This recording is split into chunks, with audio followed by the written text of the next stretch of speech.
This is KVUE News Daybreak. And the Austin metro area is still under a severe thunderstorm watch and also a flash flood watch.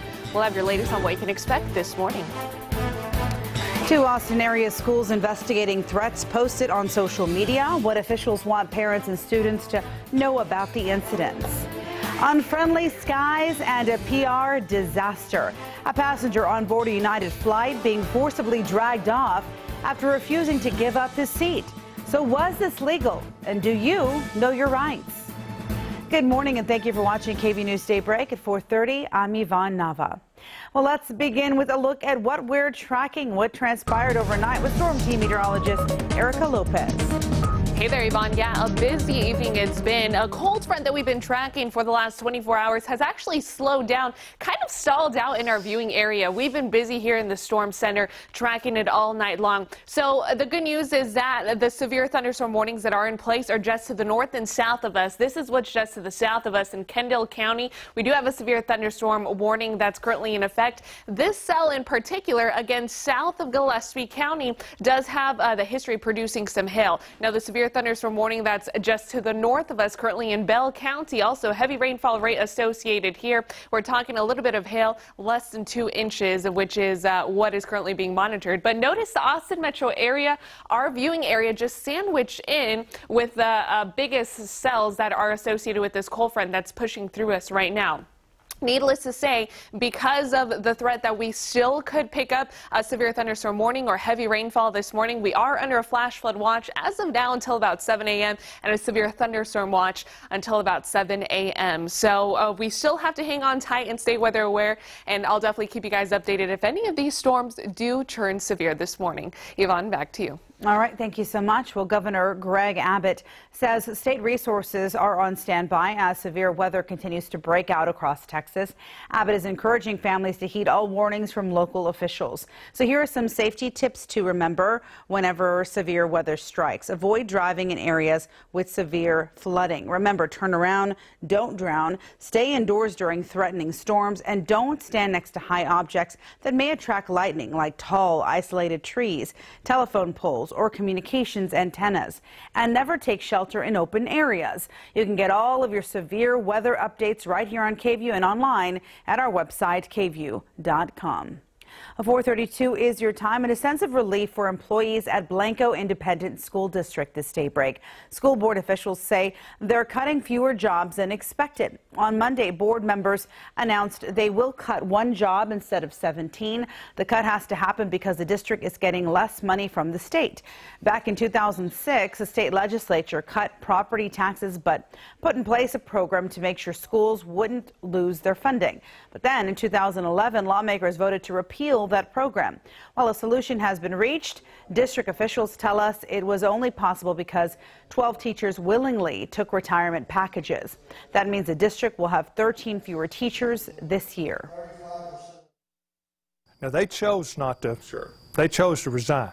But yeah, it's going to affect their programs. I mean, those instructional slots have been absorbed by other teachers. It's a lot. This was significant. This is significant for our school district. Yes, sir, it is.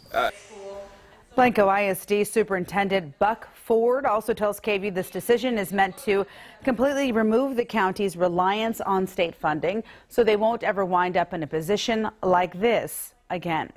Well, this morning, officials at 2 Austin area schools are investigating threats posted on social media. Police arrested 1 student from Bailey Middle School accused of making a threat toward the campus on Sunday. Officials made the decision to not cancel classes on Monday, and the principal sent a letter to inform parents about the incident. Leander ISD officials are also working with authorities. They say Vandergrift High School received anonymous alerts on an alleged threat made over the weekend. According to a letter sent out to parents, some students reported a post that showed a fellow student with weapons. The principal says the detective went to the student's home to evaluate the situation and is reassuring families that there is no credible threat towards students and staff. A 23-year-old man from Guatemala is facing criminal charges in connection to a deadly shooting out in southeast Austin last week. The Lone Star Fugitive Task Force arrested this man, Jose Morales, on Friday.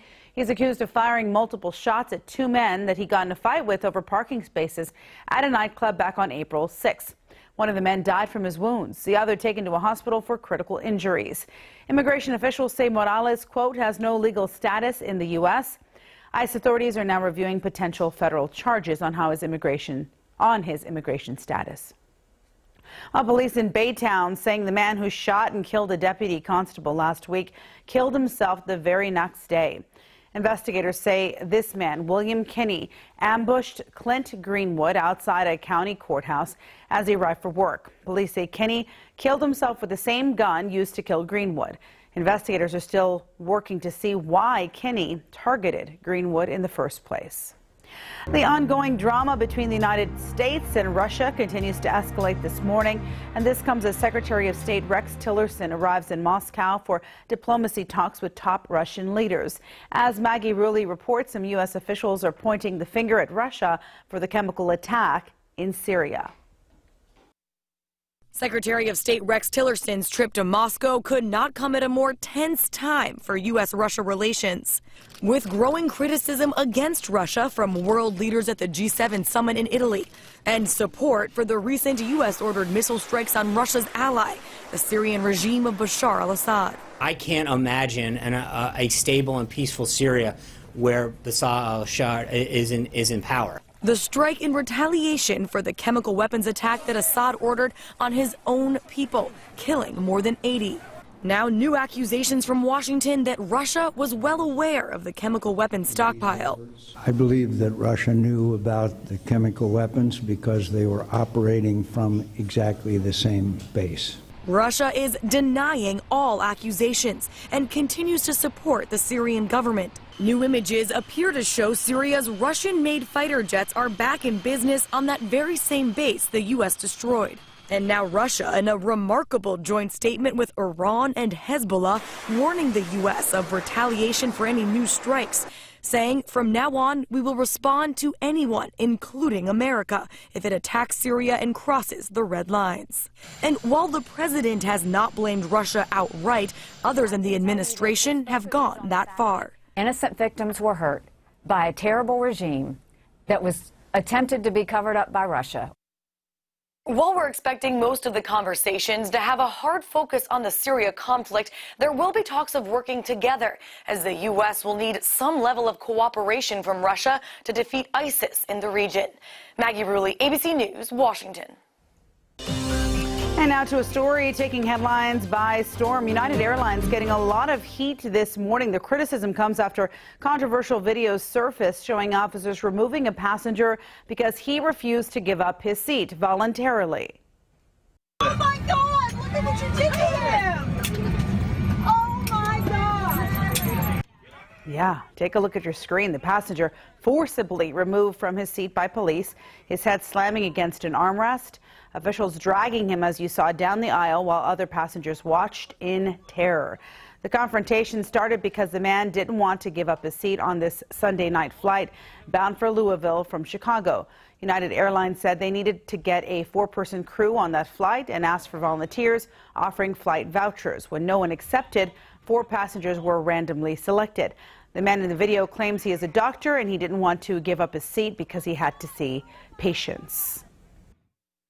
One of the initial officers just said, are you willing to go through this? You're going to end up with a court record. Do you really want to, basically go through all of this trouble just to keep your seat? And he just said, I just don't think this is right. The United CEO took to Twitter, calling the event upsetting, and said they are conducting their own review, including reaching out to the passenger directly. The security officer involved in the incident has been put on leave.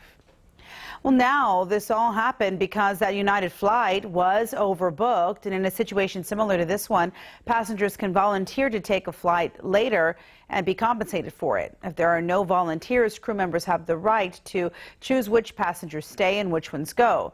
Those are the rules written in the fine print. When flying, you do have some rights, though, but when asked to get off the plane, that's where your rights are limited.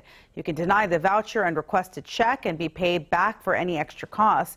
Another option, though, you could take the airline to court. But sometimes it pays to negotiate. For one family, giving up their seats on a flight led to a huge payout worth thousands of dollars. Already asking for volunteers, and I checked in that morning, and so we said, hey, if they give us more money, let's do it again.